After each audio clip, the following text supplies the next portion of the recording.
আসসালামু আলাইকুম সুপ্রিয় জাতীয় বিশ্ববিদ্যালয়ের শিক্ষার্থীগণ। জাতীয় বিশ্ববিদ্যালয়ের মেন ওয়েবসাইটে প্রকাশিত সকল আপডেট নোটিশ নিয়ে বিস্তারিত আলোচনা করে থাকি আমরা আমাদের এই চ্যানেলে।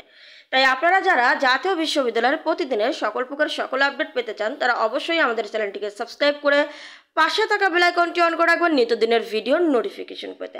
আজকে জাতীয় বিশ্ববিদ্যালয় তাদের মেন ওয়েবসাইটে একটি গুরুত্বপূর্ণ পরীক্ষার ফর্ম ফিল আপের নোটিশ প্রকাশ করেছে। আজকের এই ভিডিওতে আমরা সেই ফর্ম ফিল আপ সংক্রান্ত নোটিশটি নিয়েই বিস্তারিত আলোচনা করে রাখবো। তার আগে একটি বিষয় আপনাদেরকে জানিয়ে রাখছি, সেটি হচ্ছে যে আপনারা যারা চাকরির প্রস্তুতি গ্রহণ করছেন তাদেরকে বলবো অবশ্যই আপনারা আমাদের আঁকি beauty school job preparation and success centre এই পেজটি ফলো করে রাখবেন, কেননা এখানে আমরা চাকরির প্রস্তুতি পরীক্ষার সকল প্রকার টিউটোরিয়াল এমনকি চাকরির আপডেট শেয়ার করে থাকি আমরা আমাদের এই পেজ থেকেই। আমাদের এই পেজে প্রতিদিন রাত 9টায় কিন্তু ফ্রি ক্লাস নেওয়া হয়, ফ্রি লাইভ ক্লাস নেওয়া হয়। তাই ফ্রি লাইভ ক্লাস করতে চাইলে অবশ্যই আপনারা আমাদের এই পেজটিকে ফলো করতে ভুলবেন না।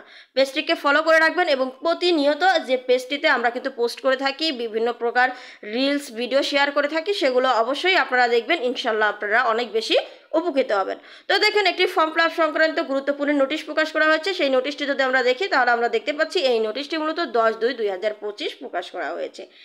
এটি মূলত হচ্ছে 2023 সালের BSc honours in computer science and engineering প্রথম বর্ষ দ্বিতীয় সেমিস্টার পরীক্ষার আবেদন ফর্ম পূরণ নিম্ন বর্ণিত তারিখ অনুযায়ী অনলাইনে সম্পূর্ণ করা হবে।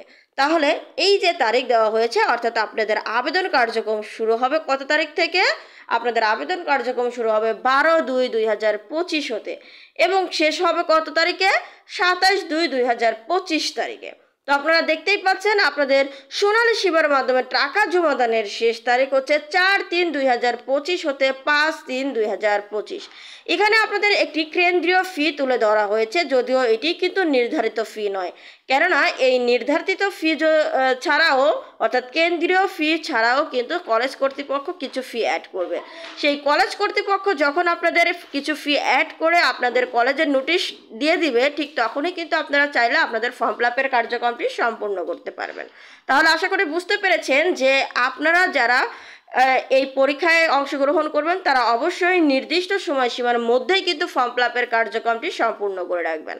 এছাড়াও অনেকেই রয়েছেন যারা নিয়মিত অনিয়মিত অর্থাৎ মান উন্নয়ন পরীক্ষাতে আপনারা যারা নিয়মিত অনিয়মিত রয়েছেন তারা তো অবশ্যই আবেদন করবেন। এক্ষেত্রে আপনারা যারা মান উন্নয়ন পরীক্ষা দিতে চান, অর্থাৎ আপনাদের রেজাল্ট খারাপ হয়েছিল কিন্তু কোনো কারণে আপনারা চাচ্ছেন আবারও পরীক্ষা দিয়ে রেজাল্ট ভালো করতে, তারা অবশ্যই নির্দিষ্ট সময়সীমার মধ্যে আপনারা আপনাদের ফর্ম ফিল আপের কার্যক্রম প্রক্রিয়া সম্পূর্ণ করবেন।